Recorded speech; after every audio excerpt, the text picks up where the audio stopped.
Oi gente, bem-vindos ao canal Ler é Legal, um espaço para a gente discutir literatura. Hoje nós vamos começar uma série de vídeos sobre o livro O Homem que Calculava.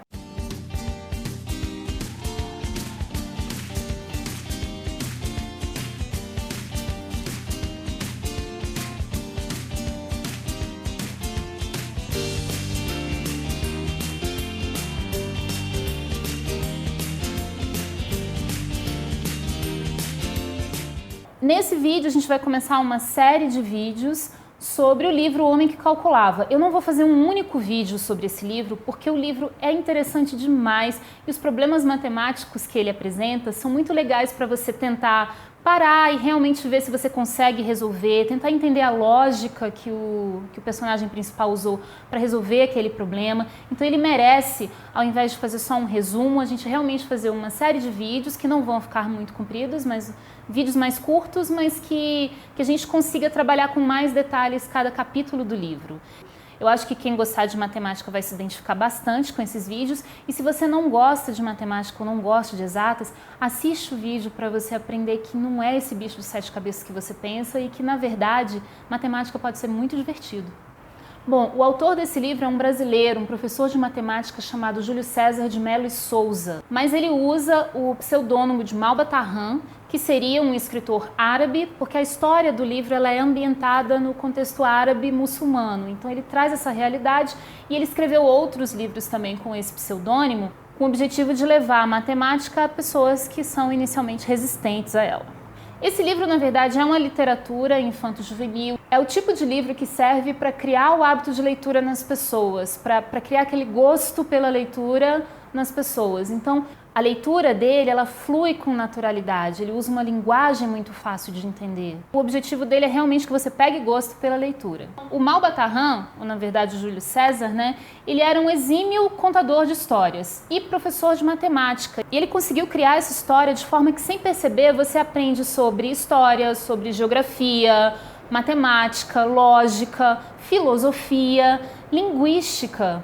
Tudo isso numa única história, muito bem contextualizada, muito bem amarrada e que você sente prazer de ler. Realmente é uma leitura muito gostosa de se fazer. Esse livro foi lançado originalmente em 1938 e de lá para cá ele já teve mais de 80 edições. É muito fácil de encontrar, inclusive na internet. A história se passa por volta do século 13 a.C. A gente tem um viajante na estrada, que é o Hanktab Maya, que é um mercador árabe, e na estrada, indo para Bagdá, ele conhece o calculista Beremiz Samir. O Beremiz não é um homem de posses, ele na verdade é um empregado que está de férias, digamos assim, viajando para Bagdá, que ele queria conhecer a cidade, e o Hanktab Maya, ele fica encantado com a habilidade matemática do Beremiz. Eles se tornam amigos durante a viagem e vão para Bagdá juntos. O fato do narrador ser árabe e da história toda ser ambientada num contexto árabe-muçulmano tem muito a ver com o tema do livro, que é a matemática. Os árabes foram exímios matemáticos e vários deles influenciaram muito no desenvolvimento do cálculo e do pensamento lógico, muito antes dos ocidentais fazerem isso. A invenção do zero, por exemplo, é atribuída a um árabe. O nome dele era Mohammed ibn Ahmad. Ele viveu no século X e ele ensinava que toda vez que faltasse um número para completar a dezena, você completasse esse espaço com um círculo, só para guardar o lugar. Daí originou a gente usar o zero para marcar uma dezena. Os árabes também colaboraram muito com o desenvolvimento da aritmética. Eles inventaram a trigonometria plana, a trigonometria esférica. E por isso faz muito sentido que toda essa história seja contada num contexto árabe.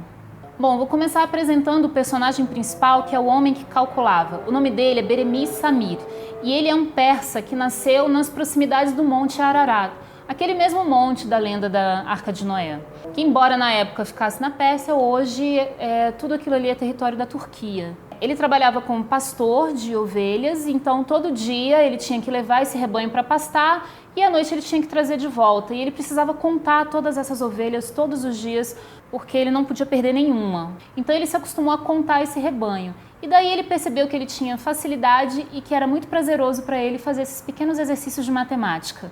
Então ele foi evoluindo, ele passou a contar formigas, abelhas, bando de pássaros, borboletas, folhas das árvores, e foi com o passar do tempo aprimorando essa habilidade dele. Quando o patrão dele percebeu essa habilidade matemática que ele tinha, ofereceu para ele um trabalho para que ele fosse responsável pela venda de todas as tâmaras que ele produzia. Então, a partir daí, ele já não contava simplesmente, ele começou a aprender cálculo. Depois de 10 anos trabalhando para esse patrão dele, ele recebeu como um presente 4 meses para ele poder viajar para onde quisesse. E ele resolveu ir para Bagdá, que ele tinha curiosidade em conhecer essa cidade. No caminho é que ele conhece esse mercador árabe, o Hanktad Maya, que vai continuar a viagem com ele e acaba se tornando o narrador da história. O Hank conhece o Beremiz na estrada e, ao perceber todas essas habilidades matemáticas que ele tem, ele começa a explicar para o Beremiz o quanto ele poderia ter sucesso em Bagdá, todas as 1000 coisas que ele poderia fazer para ganhar dinheiro e para ter sucesso com essa habilidade matemática dele. E ouvindo esses conselhos, o Beremiz resolve seguir com ele para ver de qual é, ver se ele realmente ia conseguir alguma coisa com essa habilidade que até então ele achava que era só um hobby. E a partir daí, de um encontro totalmente casual, os dois se tornaram companheiros de viagem e melhores amigos. E começa então toda a trajetória para ele se tornar o famoso homem que calculava. Bom, o primeiro problema que a gente vai tratar aqui com um pouquinho mais de atenção é o problema dos 35 camelos. Aconteceu o seguinte: eles encontraram na estrada com 3 irmãos que estavam discutindo por causa de uma herança que eles iam receber de 35 camelos. O pai deixou em testamento que os camelos tinham que ser divididos da seguinte forma: metade para o filho mais velho, 1/3 para o filho do meio e 1/9 para o filho mais novo. Mas os camelos eram um total de 35 e eles não estavam conseguindo fazer essa divisão dar certo. Então eu te lanço o primeiro desafio. Dá uma pausa no vídeo agora e tenta resolver esse problema. Como que você vai dividir um rebanho de 35 camelos dando metade para uma pessoa, 1/3 para outra pessoa e 1/9 para outra pessoa? Vai lá.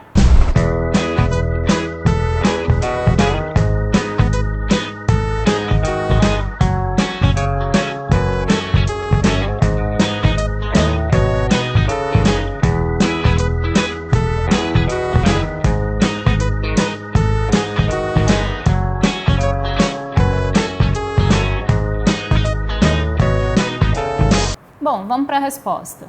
Para resolver esse problema, o Beremiz começou propondo para os irmãos que eles aceitassem que ele colocasse mais um camelo no rebanho, porque aí ficava um número redondo, 36, que ficava mais fácil de dividir pelos cálculos que ele queria fazer.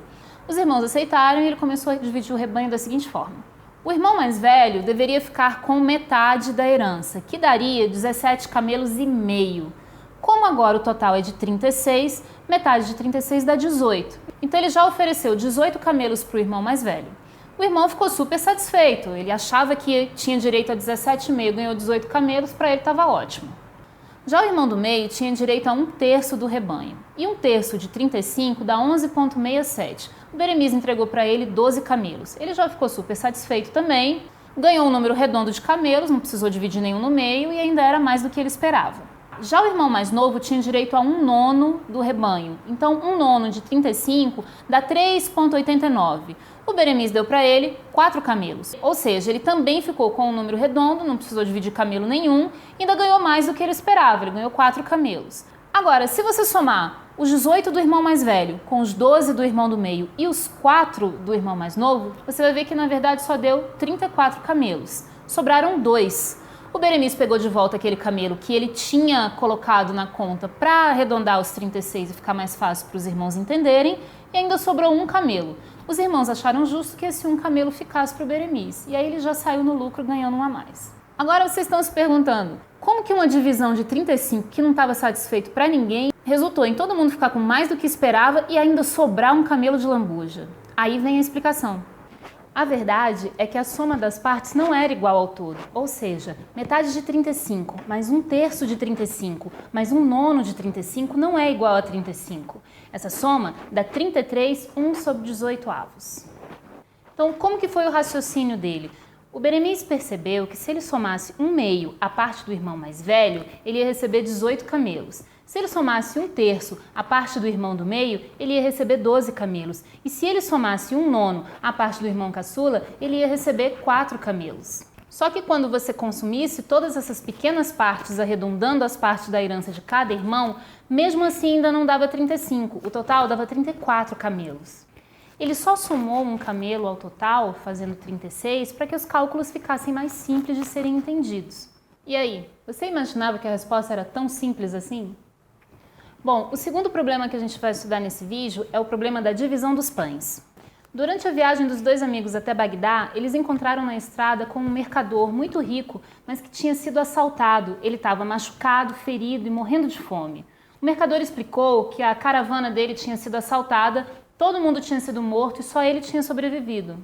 Ele pediu aos amigos que dessem ajuda e comida e prometeu 1 moeda de ouro para cada pedaço de pão que eles dessem para ele. O Beremiz tinha 5 pães e o Hank tinha 3. Eles resolveram dividir isso com esse viajante. E eles foram dividindo a comida e continuando a viagem até chegar a Bagdá. Logo que eles entraram na cidade, esse mercador já encontrou com um vizir, que era um grande amigo dele. Ele contou ao vizir tudo o que tinha acontecido durante a viagem, inclusive falou sobre a ajuda que o Beremiz e o Hank deram para ele, e se prontificou na mesma hora a pagar a dívida que ele tinha prometido de 1 moeda de ouro para cada pedaço de pão que ele tivesse comido. Como quando eles fizeram o acordo, o Beremiz tinha 5 pães e o Hank tinha 3 pães, ele quis pagar 8 moedas, sendo 5 para o Beremiz e 3 para o Hank. Mas nessa hora o Beremiz contestou, dizendo que na verdade, para a divisão ser matematicamente correta, ele teria que receber 7 moedas e o Hank deveria receber só 1. Bom, todo mundo ficou espantado porque ninguém entendeu como o Beremiz chegou nesses resultados. Então, você consegue explicar esse resultado? Como que o Beremiz chegou nessa conclusão de que ele merecia ganhar 7 moedas e o Hank merecia ganhar só 1, sendo que inicialmente ele tinha 5 pães e o Hank tinha 3? Pode dar uma pausa no vídeo para tentar resolver esse problema.